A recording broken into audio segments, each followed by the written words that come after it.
मध्य प्रदेश में क्षतिग्रस्त पुलों की तस्वीरें आम बात होती जा रही हैं। ताज़ा मामला जबलपुर से सामने आया है, जहां पर जबलपुर भोपाल नेशनल हाईवे 45 पर शाहपुरा में बना एक रेलवे ओवरब्रिज गंभीर रूप से क्षतिग्रस्त हो चुका है। हालात इतने खराब हैं कि ब्रिज का एक हिस्सा पूरी तरह से जर्जर हो गया है, जबकि दूसरे हिस्से से बीते 3 महीने से दोनों तरफ का आवागमन जारी है।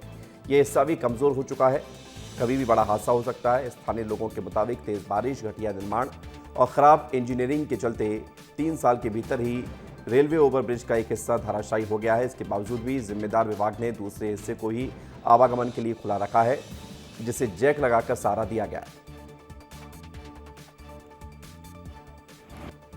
घटिया निर्माण के कारण क्षतिग्रस्त हुआ है और टोल भरपूर लिया जा रहा है, ना ही लाइट जलती है ना कुछ होता है। बहुत ज़्यादा एक्सीडेंट होते हैं यहाँ।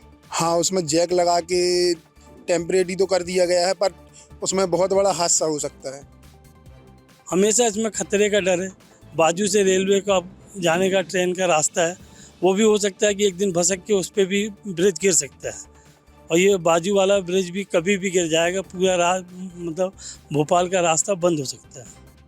क्षतिग्रस्त हुए इस पुल का अब मैं निचला हिस्सा आपको दिखाऊंगा कि किस तरीके से इस निर्माण कार्य में जो क्वालिटी की बात की जाती है हमेशा, उसको कैसे इस्तेमाल किया गया है। ये आप यहाँ पर देख सकते हैं कि ये पुल का वही हिस्सा है जहाँ पर मिट्टी धंसी थी, और ये मिट्टी कैसे धंसी थी इसका भी अंदाज़ा आप लगा सकते हैं, क्योंकि जो कहा जा रहा है वो ये है कि बारिश के वक्त इसके इंजीनियरिंग में कहीं ना कहीं डिफ़ॉल्ट था, क्योंकि बारिश का पानी इसके ऊपर स्थायी जमा रहा, निकलने की कोई जगह नहीं थी, जिसकी वजह से ये जो दीवार थी, इस दीवार में पानी आता रहा, रिसता रहा और ये कमज़ोर होती गई, और इसकी जो मिट्टी थी, जो अंदरूनी मिट्टी थी, वो पूरी तरीके से धंस गई। ऐसी रॉडों के ज़रिए ये पूरी दीवार को यहाँ पर चिपका के रखा गया है। यानी कि एक तरह से कहा जाए तो ये बहुत ज़्यादा रिस्की इस पुल का एक हिस्सा बना हुआ है, जहाँ से अभी भी यातायात लगातार जारी है। रोज़ाना भारी भरकम ट्रक इस पुल के ऊपर से गुजरते हैं, सैकड़ों हजारों गाड़ियां गुजरती हैं, और उस गाड़ियों में किस तरीके से ये जो ब्रिज है उसको बचा कर